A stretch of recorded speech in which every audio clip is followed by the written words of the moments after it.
औज़ुबिल्लाहिमिनश्शैतानिर्रजीम बिस्मिल्लाहिर्रहमानिर्रहीम।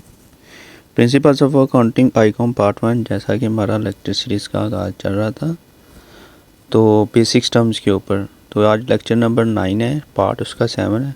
ये मेरा व्हाट्सएप नंबर है, कोई भी क्यूरीज़ कोई भी क्वेश्चन अगर समझ ना आ रही हो तो व्हाट्सएप नंबर पे मेरे रब्ता करके उसको समझ सकती हैं। तो बुक जो फॉलो की जा रही है वो सुहेल अफजल साहब की ही है, अजीम अकेडमी इसके पब्लिकेशंस हैं। बुक का जो इंटरफेस है कुछ इस तरह है। अब पहले जो है वो कोई एक आध साल पहले जो है कोई वाइट और रेड कलर की थी। चैप्टर नंबर 1 ही है, इंट्रोडक्शन का ही चल रहा है। आज का जो हमारा टॉपिक है वो रेवेन्यू और इनकम के ऊपर है। इसे रेवेन्यू भी कहते हैं या इनकम, मोस्ट इम्पोर्टेंट टॉपिक है। अच्छा, रेवेन्यू से पहले हम बिज़नेस की नेचर्स को पढ़ लेते हैं। बिज़नेस की जो नेचर्स हैं वो या तो फिज़िकल आप कोई बिज़नेस कर रहे होंगे या उसमें उस बिज़नेस के अंदर कोई सर्विसेज का बिज़नेस होगा। अगर तो आपको गुड्स या कोई फ़िज़िकल बिज़नेस करते हैं, उनको बेच रहे हैं, तो उनको फ़िज़िकल टच किया जा सकता है और देखा जा सकता है। जैसे कि आप फर्नीचर का कोई बिज़नेस करते हैं तो उनको फ़िज़िकल हम देख सकते हैं, टच कर सकते हैं, तो वो हमारा गुड्स नेचर का बिज़नेस होगा। और गुड्स को जब हम सोल्ड कर देंगे, बेच देंगे, तो वो हमारी इनकम होगी। इसी तरह सर्विसेज के ऊपर आते हैं। सर्विसेज रेंडर मतलब देना। अगर आपने सर्विसेज को दे दिया तो वो आपकी इनकम बन जाएगी। अच्छा, सर्विसेज जो होती है ये ऐसी नेचर है, अगर ये इस तरह का बिज़नेस करते हैं तो उनको हम टच नहीं कर सकते, देख नहीं सकते कोई चीज़, क्योंकि उसके अंदर हम बेच नहीं रहे होते फ़िज़िकल, हम सर्विस दे रहे होते हैं। और उसको महसूस किया जा सकता है सर्विस को, ठीक है। देखा नहीं जा सकता, टच नहीं किया जा सकता, मगर उसको महसूस किया जा सकता है। मिसाल के तौर पर आप किसी ब्यूटी सैलून या सैलून के अंदर जाते हैं तो वो फ़िज़िकल आपको कोई चीज़ नहीं बेच रहे होते हैं, वो आपको सर्विस प्रोवाइड कर रहे होते हैं। अब बैंक के अंदर चले जाएं, अब बैंक जो है वो आपको सर्विस प्रोवाइड करता है, वो कोई फ़िज़िकल चीज़ नहीं बेच रहा, आपको कोई गुड्स नहीं बेच रहा, वो आपको सर्विस दे रहा है। तो बिज़नेस के अंदर दो ही नेचर्स है, या तो गुड्स नेचर बिज़नेस आप कर रहे होंगे, कोई ना कोई प्रोडक्ट कोई ना कोई चीज़ बेच रहे होंगे, या सर्विस नेचर होगा, कोई ना कोई सर्विस दे रहे होंगे, उसके एवज़ में आप कोई पैसा कमा रहे होंगे, कोई पैसा ले रहे होंगे।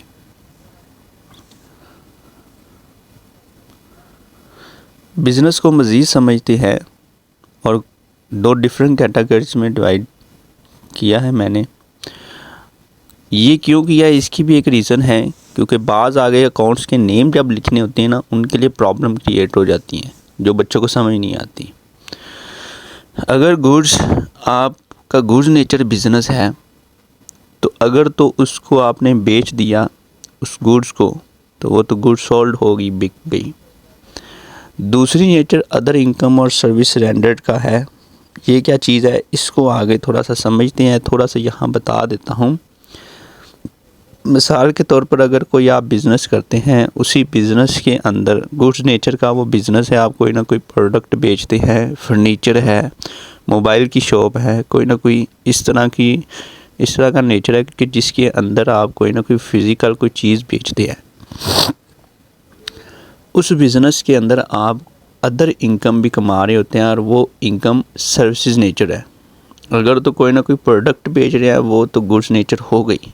इसी गुड्स नेचर वाले बिज़नेस के अंदर ही कोई ना कोई सर्विस नेचर का भी बिज़नेस आप कर रहे हैं, या सर्विस नेचर का भी सर्विस दे के भी पैसा एक कमाया जा रहा है साथ ही, तो वो अदर इनकम में शामिल होती है। उसे सर्विसेज रेंडर्ड का नाम भी देते हैं। वो किस तरह, मिसाल के तौर पर आपकी शॉप है मोबाइल्स की, उसी शॉप के बाहर कोई जगह है थोड़ी सी, वो आपने रेंट पे दी है, या मोबाइल्स की शॉप है, इसी के साथ आपकी एक और अपनी शॉप है, वो आपने रेंट पे दी है, या आपके मोबाइल्स की शॉप है और आईफोन वगैरह आपने रखे नहीं है, बाकी सारे मोबाइल्स हैं, आईफ़ोन आप थर्ड पार्टी से परचेज़ करके उससे डील करके, उन्हें आपने कहा हुआ है जब भी कोई आईफ़ोन का कस्टमर होगा तो मैं डील करके आपसे ले लूँगा, ठीक है। मैंने फ़िज़िकल उससे ख़रीदा नहीं हुआ, मगर मैं आपसे मतलब आपसे डील करके बीच में जो कमीशन होगा वो मुझे दे दीजिएगा, कस्टमर मैं आपको प्रोवाइड कर दूँगा। तो मैंने फ़िज़िकल कोई चीज़ उसको नहीं बेची, सिर्फ सर्विस दी है, एक बात की है, बात करके उस कमीशन के ब्याह पर वो पैसा मैंने कमा लिया है। बेसिकली हमारा फ़िज़िकल मेरा बिज़नेस मोबाइल्स का ही था, मगर आईफ़ोन मैंने नहीं रखे, वो मैंने कमीशन बेस पे उसको कमा लिए। रेंट बेस पे ये है कि मैंने कोई शॉप पड़ी थी, मोबाइलों का मेरा काम है, साथ ही मेरे रेंट की शॉप पड़ी है, मेरी शॉप पड़ी है खाली अपनी है, वो मैंने रेंट पे दे दिया, वो भी इनकम आ रही है मेरी, तो वो भी एक सर्विस नेचर में आती है। वो क्योंकि मैंने कोई फ़िज़िकल चीज़ नहीं बेच रहा हूँ, वो एक सर्विस के ब्याह पर मैंने एक रहने के लिए एक जगह दी है और उसके ब्याह पर मैंने पैसे कमाने हैं। इसी तरह अगर सर्विस नेचर है बिज़नेस, तो सर्विस नेचर जो मैंने सर्विस दे दी तो वो तो इनकम बन गई, मगर इसी तरह इसमें भी अदर इनकम होती है। ये मैं क्यों टॉपिक्स पर आ रहा हूँ, क्योंकि मैंने इसके अंदर कोई चीज़ें हैं जो मैंने डिस्कस करनी है, जो अकाउंट्स के नेम लिखने होते हैं ना, उसके हवाले से हमें एक दुश्वारी पेश आती है। तो इसमें सर्विस नेचर अगर तो सर्विस दे दी तो इनकम बन गई, इसी तरह इसी सर्विस नेचर वाले बिज़नेस में भी अंदर इनकम बन सकती है। मिसाल के तौर पर मेरा एकेडमी या मेरा स्कूल है तो मैं उसमें सर्विसेज देता हूँ, मगर उसी एकेडमी में ही मेरी एक थोड़ी सी जगह पड़ी है, वो मैंने रेंट पे दी है। या कंटीन है, जैसे मिसाल के तौर पर अक्सर स्कूलों में कंटीन भी होती है, तो वो थर्ड पार्टी को दी जाती है, ठीक है। तो वो उनसे रेंट ले लेते हैं, वो खुद ही आता है, वो खुद ही अपना सेटअप लगाता है और वो पैसे कमा रहा है। मगर मैंने उसको क्या किया, कोई और मैं पहले भी सर्विसेज से ही पैसा कमा रहा हूँ, मैं स्कूल में टीचिंग करके पैसा कमा रहा हूँ, मगर उसी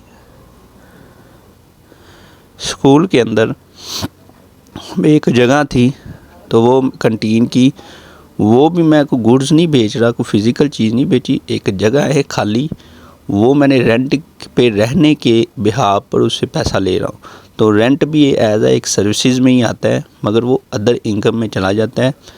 बेसिकली मेरा मेन काम तो टीचिंग का है, वो भी सर्विसेज है, मगर अदर इनकम में मैंने रेंट पे वो जगह दे दी, वो भी इनकम है, वो अदर इनकम में शामिल हो जाती है। तो इस तरह बिज़नेस के अंदर रहते हुए अदर इनकम्स भी होती है, अदर इनकम से भी पैसा कमा रहे होते हैं बाज़ औक़ात। तो उनको फिर कैसे रिकॉर्ड करना होता है वो भी, और किस नाम से रिकॉर्ड करना होता है, इस बिहाफ इसलिए हमें ये समझना पड़ता है।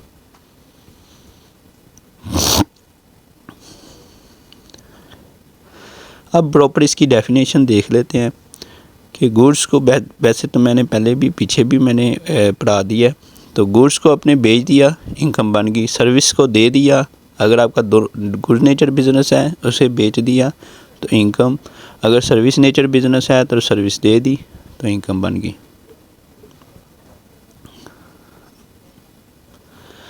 अच्छा, बिज़नेस में 3 कैटेगरीज में डिवाइड किया गया है। बेसिकली ये कैटेगरीज कैश के हवाले से है, कैश के हवाले से और कुछ नेचर के हवाले से। डेफिनेशंस में जैसे मैंने पढ़ाया कि सर्विस दे दी तो इनकम बन गई और गुड्स बेच दी तो इनकम बन गई। अगर दोनों नेचर ही मिक्स लेकर चलूँगा, क्योंकि बाज़ औक़ात बच्चे सर्विसेज का वैसे हमारे पूरे बुक के अंदर कहीं ज़िक्र तो नहीं है, मगर अगर आप रियल लाइफ में अकाउंट्स के अंदर जाते हैं तो सर्विसेज नेचर बिज़नेस जो होते हैं, फिर वहाँ पे आपको टेंशन क्रिएट होगी कि उनको कैसे रिकॉर्ड करेंगे, तो ये भी आपको थोड़ी समझ होनी चाहिए। और सर्विसेज नेचर में इसलिए पढ़ाने का मकसद है, हमारी बुक में कुछ चीज़ें ऐसी है जैसे कमीशन का नाम आ जाता है, रेंट का नाम आ जाता है, तो वो हम उनके नामों से क्यों रिकॉर्ड कर रहे हैं इनकम को, तो ये भी एक इसलिए भी समझाया जाता है। अच्छा, इनकम को 3 कैटेगरीज़ में डिवाइड किया गया है, वो देख लें। अर्नड इनकम तब बनती है अगर आपने चीज़ों को बेच दिया या सर्विसेज रेंटेड, मतलब सर्विस नेचर बिज़नेस है तो सर्विस दे दी तो इनकम बन गई। इसके बदले में कैश रिसीव हो गया है, वेल एंड गुड, और कैश रिसीव नहीं हुआ तो फिर भी इनकम है। मगर कैश के हवाले से अगर देखा जाए तो कैश के हवाले से अगर तो चीज़ बेच दी, गुड्स सोल्ड कर दी, तो आपकी वो इनकम बन गई। आपने वो सेल्स के नाम से उसको रिकॉर्ड कर देना है, ठीक है। और अगर उसके बदले में पैसा नहीं आया तो वो इनकम कौन सी बन जाएगी, वो अक्रूड इनकम बन जाएगी। अक्रूड इनकम देखें, ये अक्रूड इनकम है। अक्रूड इनकम में ये देखें, गुड्स को बेच दिया, सर्विसेज रेंडर में सर्विस दे दी, मगर उसके बदले में कैश रिसीव नहीं हुआ, तो ये कौन सी इनकम बन जाएगी, अक्रूड इनकम। अनअर्नड इनकम कौन सी होती है, अनअर्नड इनकम, गुड्स को बेचा नहीं है, ठीक है, सर्विसेज दी नहीं है, मगर क्या किया है, कैश आपने एडवांस में ले लिया है, तो ये आपकी अनअर्नड इनकम बन जाएगी। 3 कैटेगरीज़ है, इसको तफसील से हम देखते हैं, आए फिर आपको अच्छे से समझ लग जाएगी कि ये तीनों इनकम्स कौन सी होती है। अगर आपकी गुड्स को बेच दिया, सर्विसेज रेंडर कर दी, कैश रिसीव हुआ या नहीं हुआ, वो आपकी इनकम बन गई है। मगर यहाँ पे 2-3 चीज़ें देखने वाली है जो इसको अच्छे से समझने के लिए। अगर आपका गुड्स नेचर बिज़नेस है तो फर्नीचर है, जैसे कि फर्नीचर को बेच दिया। बुक्स हैं, बुक्स नेचर बिज़नेस है तो बुक्स को बेच दिया, तो आप उसको किस नाम से रिकॉर्ड करेंगे, सेल्स के नाम से, ठीक है, सेल्स के नाम से उसको रिकॉर्ड करेंगे। मगर शर्त एक और है कि इसके बिहाफ पर आपने कैश रिसीव कर लिया हुआ हो। मसलन मैंने फ़र्नीचर को बेचा, 1 लाख का फ़र्नीचर था, वो 1 लाख का फ़र्नीचर कस्टमर को बेचा, वो 1 लाख का कैश उससे रिसीव कर लिया। अगर कैश रिसीव कर लिया तो वो गुड्स को बेच दिया, इनकम मेरी बन गई, उसके बदले में मैंने कैश भी रिसीव कर लिया है, तो फिर हम अकाउंट्स के अंदर उसको सेल्स के नाम से रिकॉर्ड करेंगे, सेल्स के नाम से। ये मैं क्यों बता रहा हूँ, अभी आगे देखेंगे तो फिर आपको समझ सारी लग जाएगी। इसी के अंदर अगर अदर इनकम होती है, मिसाल के तौर पर फर्नीचर का काम है और आपके पास फर्नीचर, अच्छे वाला फर्नीचर जो है वो आप ऑर्डर पे तैयार करवाते हैं किसी और से, आपके पास नहीं है और उससे आपने डील की हुई है, जब भी इस तरह का फर्नीचर आएगा मैं आपसे डील करके, आपसे वो कस्टमर को डील करके आपसे आपका बिकवा दिया करूँगा या आपके पास भेज दिया करूँगा, आप मुझे इसके एवज़ में कमीशन दे दीजिएगा। तो वो मैंने फ़िज़िकल तो वो प्रोडक्ट ख़रीदी नहीं है, वो फर्नीचर जो है अच्छे वाला कीमती फर्नीचर, डिफरेंट फर्नीचर होगा जो मैं डील नहीं करता मगर किसी और के पास पड़ा है, वो मैंने कस्टमर को डील करके उससे मैंने वो बिकवा दिया, उसके ब्याह पर मैंने वो कमीशन ले ली। इसी तरह मेरा फर्नीचर का बिज़नेस है, उसके अंदर रेंट की एक शॉप पड़ी हुई है, एक थोड़ी सी जगह पड़ी है, ठीक है, वो मैंने रेंट पे दे दी है, तो वो रेंट बेस बिज़नेस हो जाएगा। मगर वो सर्विसेज नेचर में आता है, वो मैं कोई गुड्स नहीं बेच रहा फिज़िकली, उसी बिज़नेस में रहते हुए एक अदर इनकम जो है सर्विस नेचर पे हाथ पड़ा है, तो वो उनको सर्विस, जो सर्विसेज दे रहे हैं उस सर्विसेज के नाम से रिकॉर्ड किया जाएगा। अगर तो गुड्स आपने बेची, उसके ब्याह पर पैसे ले लिए तो सेल्स नेचर आ जाएगा। अगर फ़िज़िकल कोई बिज़नेस कर रहे हैं, उसी फ़िज़िकल नेचर वाले बिज़नेस के अंदर ही कोई सर्विसेज नेचर बिज़नेस करते हैं तो सर्विसेज के नाम से रिकॉर्ड किया जाएगा, ताकि आपको पता चले कि ये सेल्स, मेरा जो मेन बिज़नेस है वो सेल्स ये है और जो सर्विसेज नेचर बिज़नेस है वो ये है, ठीक है। तो इनसे कितनी इनकम कमाई है वो आपको पता चलता रहेगा। इसी तरह अगर आपका सर्विसेज रेंडर्ड, मतलब सर्विसेज वाला बिज़नेस है, जैसे कि फ़ीस मैं टीचिंग करता हूँ तो इसके बिहाफ पर फ़ीस लेता हूँ, या रेंट का मेरा बिज़नेस है, मेरे पास इतनी जगह पड़ी हुई है, मैं रेंट पे वो दी हुई है, तो वो मेरा, मैं कोई फ़िज़िकल उसमें कोई गुड्स नहीं बेच रहा, मैं सिर्फ़ एक सर्विस दे रहा हूँ कि ये चीज़ है, इनको यूज़ कर लें, और मैं सर्विसेज दे रहा हूँ। बेसिकली सर्विसेज एक देना या उसके ब्याह पर एक किसी को उसके ब्याह पर यूजिंग का एक मलकियत दे देना कि ये ले यूज़ कर ले, और उस ब्याह पर सर्विस ले लेना, पैसे उसके ले लेना, तो वो सर्विसेज के ज़मरे में आती है। तो फ़ीस, अगर फ़ीस के ज़रिए आपने पैसा कमाया या रेंट के ज़रिए से सर्विसेज नेचर है तो उसको सर्विसेज के नाम से अकाउंट के अंदर यूज़ करेंगे, उसके बिहाफ पर पैसा भी ले लिया है। सेम कंडीशन यही है, मगर नेम ऑफ अकाउंट में फ़र्क आ जाएगा। ठीक है। गुड्स के अंदर वो कहता है जी अगर तो आपने चीज़ बेच दी, उसके ब्याह पर पैसा ले लिया तो सेल्स के नाम से रिकॉर्ड कर दें। सर्विसेज नेचर में बिज़नेस में ये है कि अगर आपने कैश चीज़ सर्विसेज दे दी और पैसा रिसीव कर लिया तो सर्विसेज के नाम से रिकॉर्ड करेंगे। इसी तरह इसके अंदर भी अदर इनकम आ सकती है। जैसे मैंने बताया, अगर आपका स्कूल है, उसी के अंदर कोई जगह खाली है तो वो आपने रेंट पे दी है, या कमीशन बेस्ड बिज़नेस करते हैं, सर्विसेज के अंदर रहते हुए कोई कमीशन का भी काम करते हैं, तो ये कमीशन बेस पे बिज़नेस। फ़ीस अगर स्कूल के ब्याह पर करें बात, तो मैंने कोई कॉलेजेस में रब्ता किया हुआ, मेरा स्कूल बेस पे बिज़नेस है और स्कूल बेस पे मेरा सर्विसेज नेचर बिज़नेस है, मगर मेरा कॉलेजों से भी तल्लुक़ है। कुछ स्टूडेंट्स ऐसे होते हैं जो ग्रेजुएशन करते हैं तो वो रेफ़र कर देते हैं, यार फ़लाँ कॉलेज में चले जाओ, बड़ा अच्छा तल्लुक़ है, आपकी फ़ीस भी कम कर देंगे, फ़लाँ भी कर देंगे। तो मैंने बेसिकली उनसे डील की होती है, मेरे बिहाफ़ पर कोई स्टूडेंट आएगा तो मैं आपसे कोई कमीशन लूँगा। ठीक है। तो वो इसी मेरा मेन बिज़नेस तो फ़ीस का है, मेरा मतलब मैं टीचिंग करता हूँ उसी स्कूल के अंदर, मगर मैंने अदर इनकम इस तरह कमा ली कि मैंने कमीशन बेस पर उस स्टूडेंट को भेजा और वो मैंने उससे भी इनकम कमा ली। और इसी तरह रेंट बेस पे भी है, तो रेंट पे भी अगर कोई थोड़ी सी जगह पड़ी है, मैंने रेंट पे दे दिया स्कूल के अंदर ही, तो मेरी अदर इनकम सर्विसेज नेचर में, सर्विस के अंदर ही सर्विस नेचर अदर आ जाती है। और मगर उस सर्विस का भी जैसे ऊपर है कि उस सर्विस के नाम से रिकॉर्ड करना है, इसी तरह इसको भी उसी सर्विसेज के नाम से रिकॉर्ड करना है। अच्छा, इसमें एक चीज़ ध्यान में रखने वाली है, अगर ये चीज़ बेच दी और इसके बिहाफ़ पर पैसा आ गया तो सेल्स के नाम से रिकॉर्ड। इसी तरह ये भी इसी तरह ही है कि कमीशन के नाम से तब रिकॉर्ड करेंगे कि कमीशन के एवज़ में पैसा भी आपने उसी वक्त रिसीव कर लिया है। रेंट के बिहाफ़ पर भी पैसा उसी वक्त रिसीव कर लिया है तो रेंट के नाम से रिकॉर्ड करेंगे। मतलब ये सारी चीज़ें उसी नामों से तब रिकॉर्ड करेंगे जिसके बिहाफ़ पर पैसा आपने रिसीव कर लिया है और सर्विसेज भी दे दी हुई है, उसके बाद आपने इनको इसी नामों से रिकॉर्ड करना है। नेक्स्ट देखते हैं कि अक्रूड इनकम क्या होती है। अक्रूड इनकम ऐसी इनकम होती है कि जिसमें चीज़ें तो बेच दी है मगर उसके बिहाफ़ पर पैसा नहीं रिसीव किया।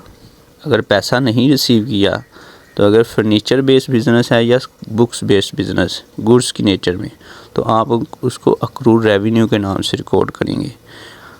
पिछले में ये था कि आपने पैसे भी उसी वक्त रिसीव कर लिए और सर्विसेज भी दे दी है, गुड्स भी सोल्ड कर दी है या सर्विसेज नेचर बिज़नेस सर्विस भी दे दी, और उसके मेन इम्पोर्टेंट बात है कैश रिसीव कर लिया हुआ है, तो फिर आप उनके उन्हीं नामों से रिकॉर्ड करें। मगर यहाँ पे आपने कैश रिसीव नहीं किया तो फिर आपने अक्रूड रेवेन्यू के नाम से रिकॉर्ड करना है, ताकि आपको पता चले ये वो गुड्स नेचर बिज़नेस में ये वो मेरी इनकम रह गई है जो अभी पैसा रिसीव करने वाला अभी पड़ा हुआ है इस अमाउंट से। अदर इनकम में अगर आप देखेंगे तो अदर इनकम में भी देखें कि आपका कमीशन बेस्ड बिज़नेस है या रेंट रिसीव बेस्ड बिज़नेस है, तो उसी कमीशन उसी इनकम जो आपने अदर सर्विसेज दे रहे हैं उसी में आपने उनके नाम के साथ अक्रूड का नाम लिख देना है, ताकि पता चले कि ये इनकम वो इनकम है जिसके पैसे अभी रिसीव होने वाले हैं, मगर इसकी सर्विसेज हमने दे दी है, चीज़ें बेच दी हुई है, इसके पैसे आने वाले हैं अभी। अगर गुड्स बेचेंगे जो मेन बिज़नेस है आपका तो अक्रूड रेवेन्यू के नाम से लिखेंगे, और अगर अदर इनकम है उस इनकम के नाम के साथ पहले अक्रूड का वर्ड आ जाएगा। इसी तरह सर्विसेज नेचर है तो सर्विसेज में अक्रूड रेवेन्यू के नाम से।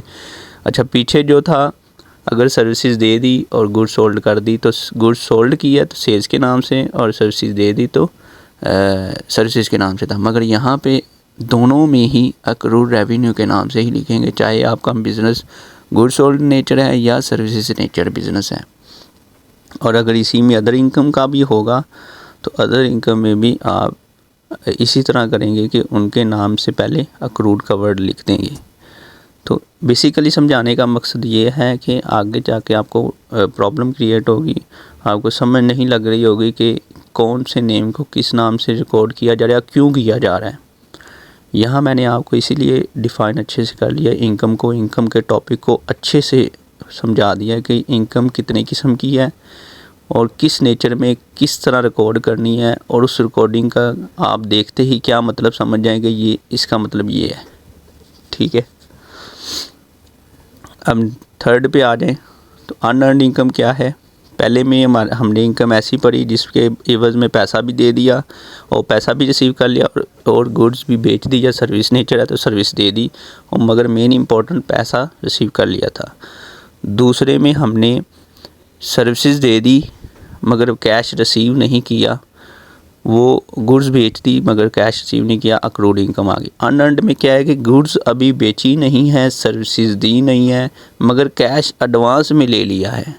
तो गुड्स नेचर बिजनेस है तो फिर हम उसको अनअर्न्ड रेवेन्यू के नाम से लिखेंगे। अनअर्न्ड रेवेन्यू वर्ड को हम देखते ही हमें समझ लग जाएगी गुड्स नेचर बिजनेस में कि ये वो इनकम है जिसकी गुड्स अभी गई नहीं है, ये मगर उसका कैश अभी एडवांस में आ गया। ये कब होता है, जैसे कि मसलन मेरा फर्नीचर का काम है, ऑर्डर बेस पे काम है।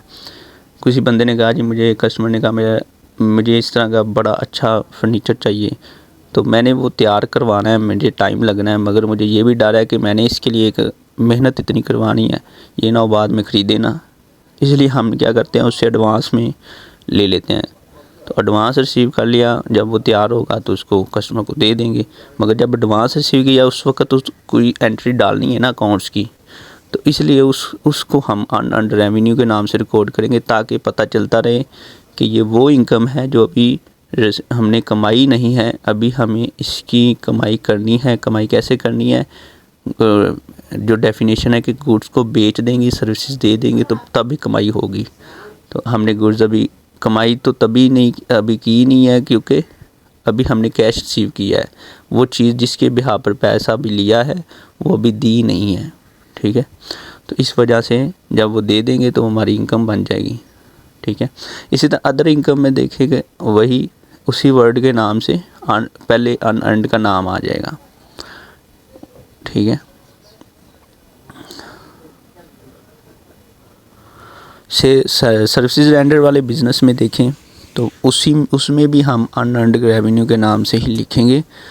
ठीक है, और कमीशन अदर इनकम में भी इसी तरह है कि उसको भी हम अनअर्न्ड कमीशन और अनअर्न्ड रेंट के नाम से, मतलब अदर इनकम हमारी है तो इसी नाम से रिकॉर्ड करेंगे।